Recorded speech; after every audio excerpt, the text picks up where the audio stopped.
Son Excellence M. Macky Sall, président du Sénégal.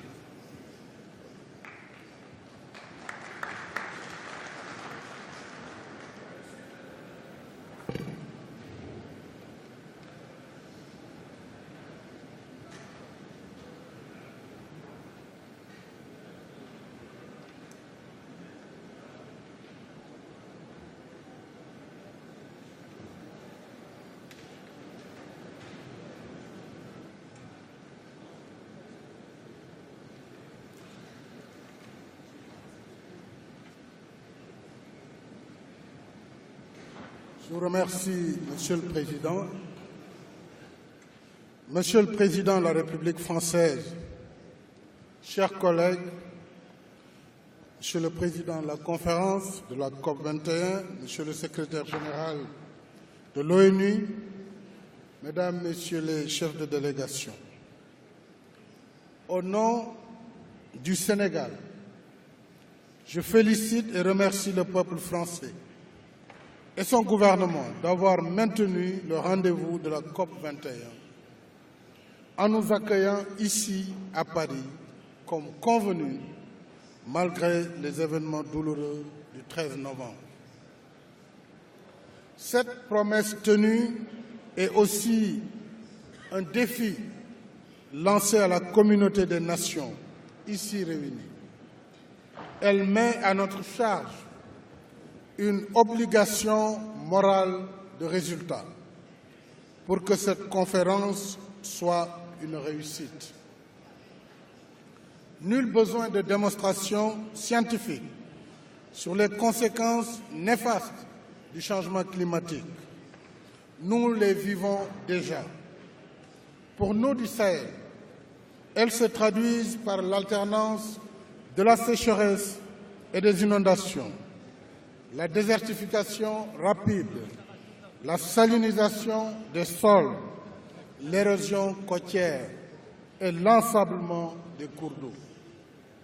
Face au péril, sommes-nous disposés à transcender nos égoïsmes nationaux, chacun assumant sa part de responsabilité pour sauver la planète, notre habitat commun? La question mérite réponse ici et maintenant, parce que nous n'avons ni excuse ni plan B pour nous détourner de nos responsabilités de sauver la planète. Suivant les principes bien connus pollueur-payeur et la responsabilité commune mais différenciée, il y a urgence à conclure un accord pour limiter la hausse des températures sous le niveau contenu de 2 degrés. Pour atteindre l'efficacité voulue, cet accord doit être contraignant, applicable à tous, juste et équitable. Certes, tous les pays doivent, chacun, contribuer à l'effort de réduction des gaz à effet de serre, notamment par la limitation des sources d'énergie plus polluantes, mais moins coûteuses.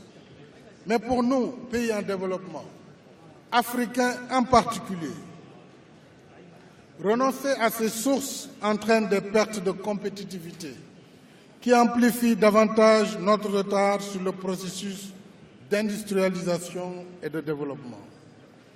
Rien que pour l'Afrique, le coût de l'adaptation est estimé entre 7 et 15 milliards de dollars par an.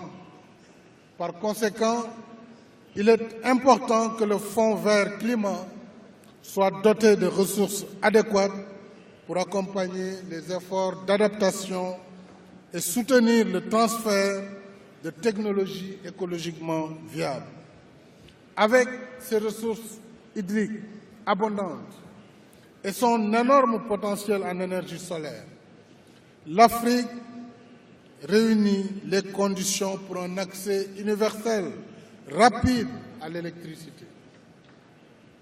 Sur recommandation du NEPAD, l'Union africaine a appelé, lors du dernier sommet, à la création d'un mécanisme piloté par l'Afrique pour coordonner les initiatives dédiée au continent en matière d'électricité. Le Sénégal, en sa qualité de président du NEPAD, appelle les pays partenaires à consacrer une partie des ressources destinées au Fonds vert au mécanisme pour l'électrification de l'Afrique en raison de 5 milliards de dollars par an au moins sur 10 ans.